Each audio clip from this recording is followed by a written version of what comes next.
Vous êtes de plus en plus nombreux à nous suivre sur Canal 7, votre chaîne panafricaine. Messieurs et dames, bienvenue à votre émission C'est ton droit, l'émission qui vous éclaire sur les questions et les problèmes de droit que vous rencontrez dans le cadre de ce numéro. Nous parlerons du consentement.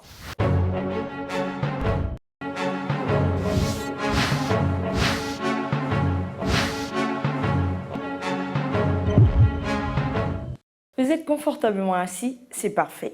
Sandrine et Kevin ont respectivement 19 et 20 ans, mais depuis leur enfance, les deux jeunes souhaitent contracter un mariage. Sandrine appartient à une famille riche, mais ce n'est pas le cas de Kevin, dont le père est un petit détaillant qui rencontre de nombreuses difficultés à subvenir aux besoins de sa famille. Chaque famille répète aux deux jeunes qu'ils ne sont pas faits pour être ensemble. Or, Sandrine et Kevin pensent le contraire. Un jour, ils décident de contourner leurs parents en se mariant à leur insu. Au final, ils viennent l'annoncer à leurs familles respectives. Mais le père de Sandrine ne croit pas à la légalité de ce mariage. Il décide d'avoir recours à la justice. Mais face à ce type de cas, que prévoit la loi? La réponse, c'est juste derrière cette transition.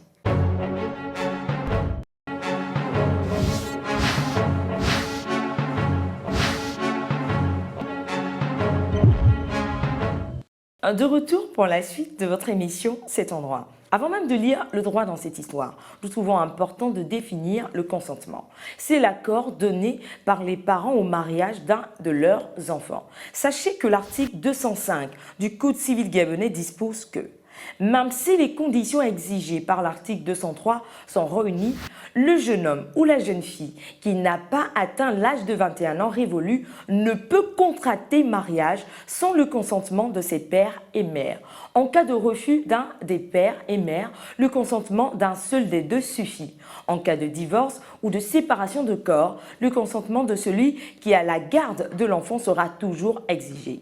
Si l'un des pères et mères est mort, ou dans l'impossibilité de manifester sa volonté, le consentement de l'autre suffit. Il en sera de même pour les enfants dont aucune filiation paternelle n'a pu être établie.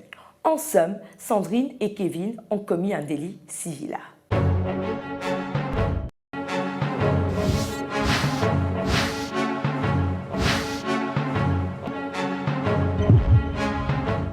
Voilà, c'est la fin de votre émission C'est ton droit, en espérant vous avoir servi tout au long de ce numéro consacré au consentement. Je ne pourrais vous quitter sans vous rappeler que vous pouvez nous adresser vos propositions de thèmes sur Facebook / C'est ton droit. Bonne suite des programmes sur Canal 7, votre chaîne panafricaine.